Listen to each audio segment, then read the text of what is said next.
This video is brought to you by Curiosity Stream. Bayonetta is one of the smartest games about how stupid video games are.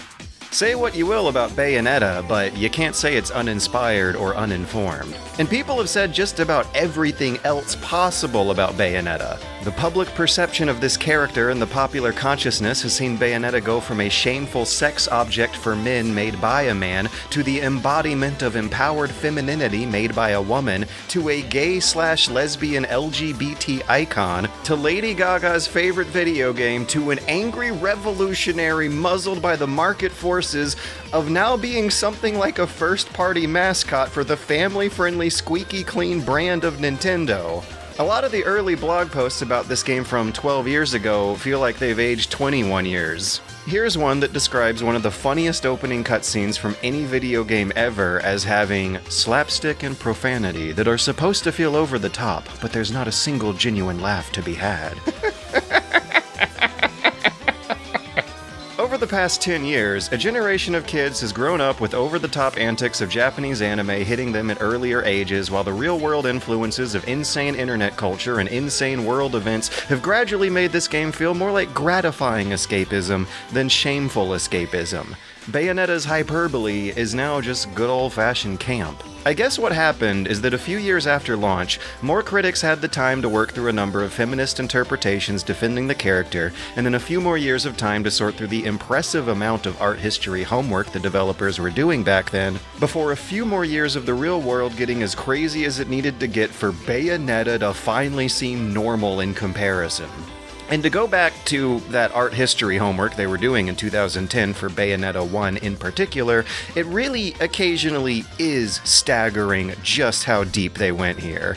All the way into using an actual real-world constructed occult language for the otherworldly speeches and shouts. The cultural mechanism going on here is Reverse-Orientalism, where a lot of the most boring background history behind the culture over here is seen from a new perspective that brings fresh insight to what then strikes us right back as being crazy or exciting or cool all over again. You see this in Metal Gear Solid's fascination with American movie history. You see this in Dark Souls and Bloodborne being so fascinated with European architectural history. And when it comes to Bayonetta, you also see this happening in a sister game called Stellar Blade coming out next year, where an East Asian developer has plugged boring biblical religious themes into an over-the-top hack-and-slash spectacle starring a sexy babe who is literally called Eve. A lot of Japanese pop culture has a particular fascination with organized religion, owing to Japanese history being one where big, powerful, organized churches never quite got powerful enough to stamp out the indigenous beliefs from prehistoric times. The trope of bullets in a Japanese game doing less damage than punches or kicks is about as prevalent as the trope of the villain in a Japanese game being a corrupt, overpowered church, who delivers the trope of a final boss being a god, if not the god, whose influence over the universe apparently doesn't even really matter that much after you're done with them. And Bayonetta closes the gap a bit between fantasy and reality by being very, very open about evoking Catholic art in its references for enemies and environments, which might owe to a lot of Japanese pop culture showing a fascination with Italy when it comes time to mine real-world sources that evoke a more pre-modern, spiritual, magical time period for the othering qualities that get used when building a fantasy setting. But more importantly, Bayonetta is also very, very open about indulging in the worldly temptations that the Western religious rules typically consider to be the worst offenses in the book, and just how amusing a lot of those rules look to Japanese audiences in comparison. And I think all of that is helpful to understanding the intertextuality of Bayonetta's influences, and why Western critics found this franchise so uncomfortable at first, but with time gradually found it empowering and liberating. Somewhere deep down inside the philosophy of spectacle going on here is a ridiculously confident takedown of just about everything that has held back human potential for centuries earlier. Bayonetta embodies a laughing criticism against everything that is hypocritical, contradictory, and antiquated about those authorities who claim that they are the ones elevating the human soul to a higher place.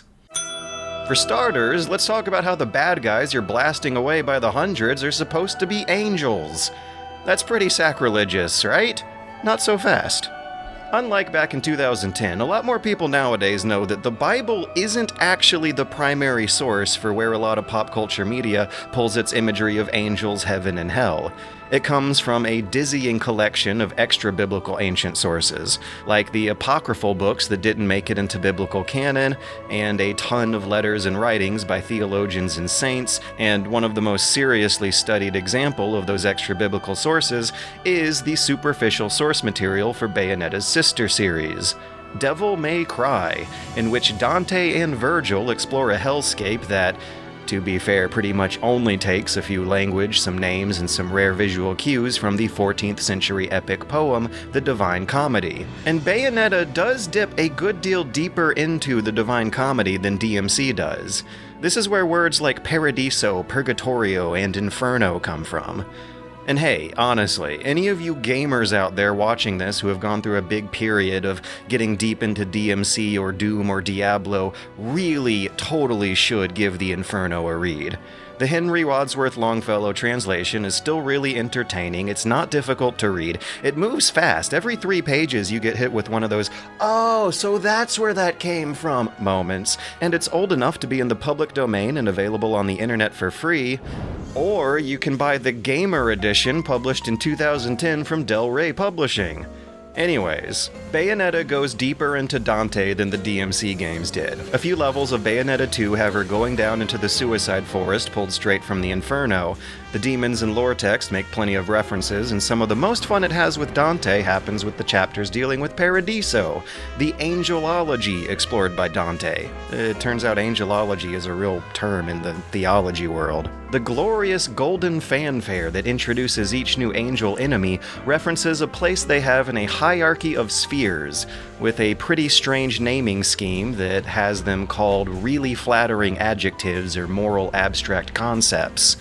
This is from Dante's Paradiso, the third act of the Divine Comedy, where Tris and Dante go exploring heaven, and chapter 28 outlines the pecking order of its celestial servants. 9 classes of angels who live in 3 different layers of celestial spheres floating high above the skies of Earth. They're numbered in reverse order. Sphere number 3 is the one closer down to the Earth's sky, while sphere number 1 is the highest one up closer to the heavens. In Judaism and Islam, these are ordered around differently, but the order Bayonetta sticks to sources from Catholicism, who sources from Italian writers like Dante, who were sourcing from Greek writers who were making really grandiose, vivid interpretations of certain passages from Jewish sources, the books of Ezekiel and Isaiah, plus occasional bits from the Apocryphal Book of Enoch. So here they go, from lowest to highest. The third circle of angels, archangels, and principalities are below the second circle of powers, virtues, and dominions, who are below the first circle of thrones, cherubim, and seraphim. And those are the really weird ones. But wait, Dante was actually citing a different author, someone else from Greece named Dionysius, who Dante says was the one that originally contemplated on those orders. Note the verb contemplated being the one used. Also note the use of the word spheres. The idea of a spherical Earth was totally normal back then. Anyways, Dante is referencing a pseudo-anonymous author known as Dionysius the Areopagite, who was another one of those esoteric, extra-biblical sources that the Catholic Church incorporated into its doctrine that would later get incorporated into kitschy, graven, schlocky, scandalous, for-profit pop culture entertainment. Dionysius's book in question is from the 6th century, and it's called The Celestial Hierarchies. Unlike back in 2010, nowadays a lot more people know that the so-called biblically accurate angels are from the more psychedelic portions of the Old Testament and the Book of Enoch. They're described as really weird abstract wheels of eyeballs or wings folding into other wings covered in the heads of different animals that fly around in all 4 directions. And the weirdness of all of that is what Dionysius was concerned about at least 1600 years ago. And in Dionysius, I found something that is getting less uncommon the more I read antique literature, and that is an acknowledgement that some of the craziest visuals being described in ancient mythology really are all just metaphors and symbols representative of what the very limits of the human imagination can even possibly be.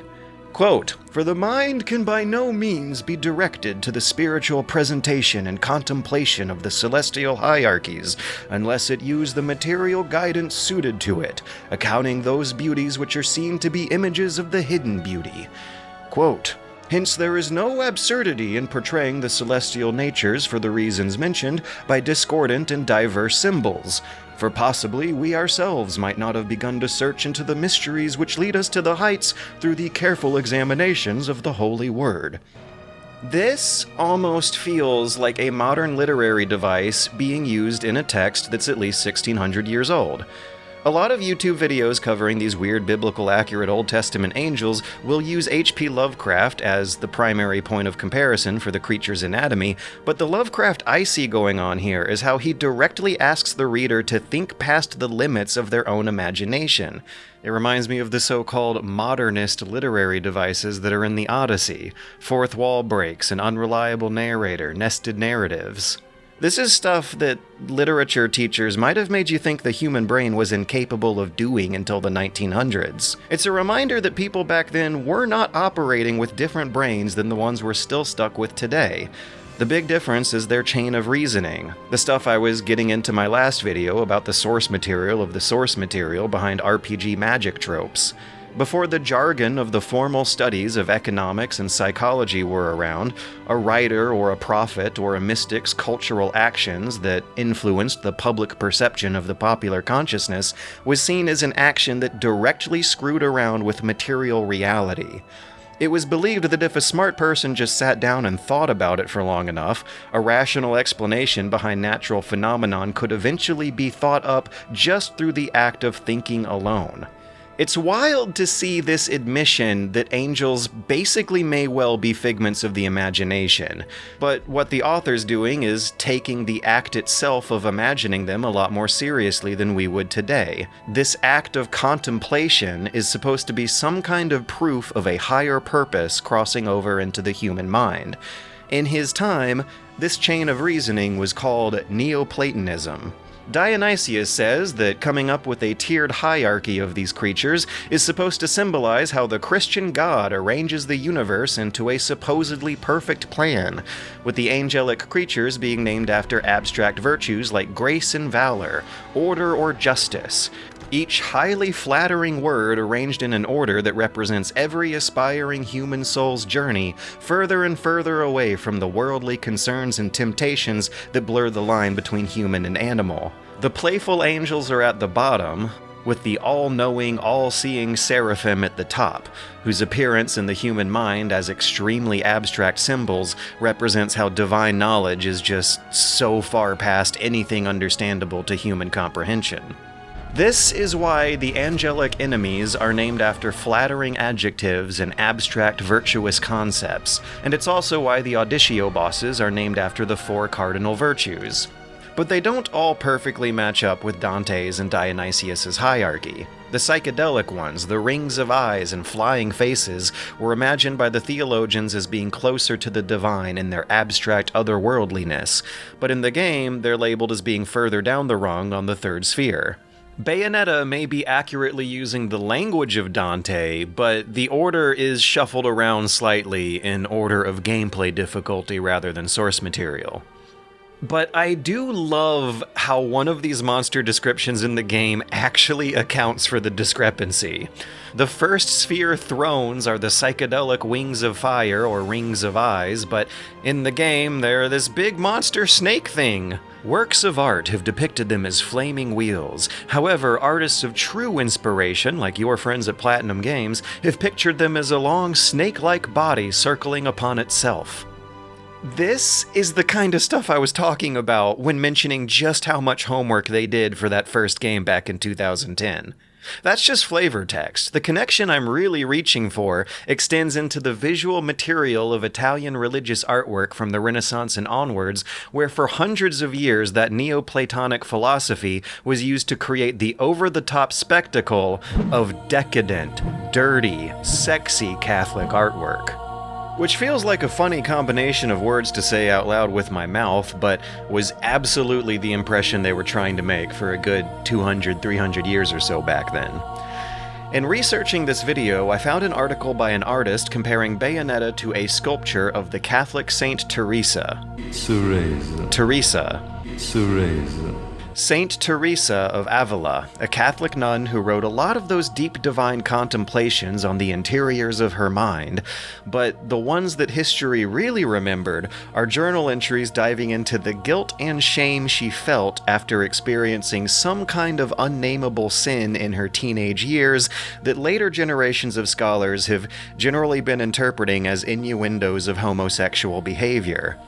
The vision that everyone ended up remembering, because it got immortalized into this marble sculpture in 1652 called The Ecstasy of St. Teresa, is a passage from her autobiography that describes a dream of this angel impaling her.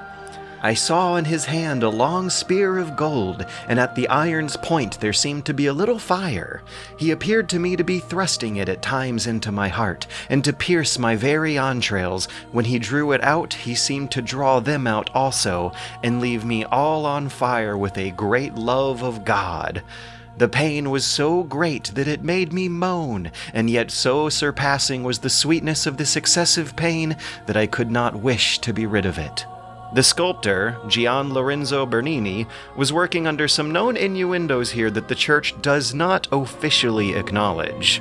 He seems to have put her face a few feet too high to see without a boost, so let's take a closer look, and... Yeah, look at that. We all know what's going on here.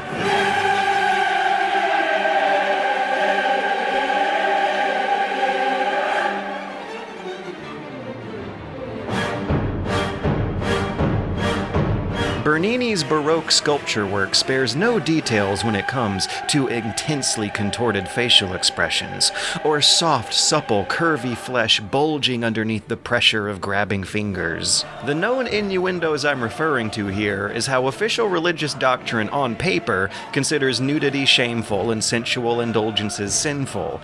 And yet for hundreds of years from the Renaissance to the Baroque, blasting believers away with a sheer spectacle of sensual decadence and sexual tension was the actual point. The religious experience they wanted you to have would be one triggered by overwhelming your human senses with this excessive display of technical expertise and material wealth being used for complicated geometric tricks of perspective, for staggeringly busy, overdramatic action scenes, and most of all, the provocative nudity of immaculately idealized naked bodies that are plastered, sculpted, painted, and chiseled everywhere all over the Vatican.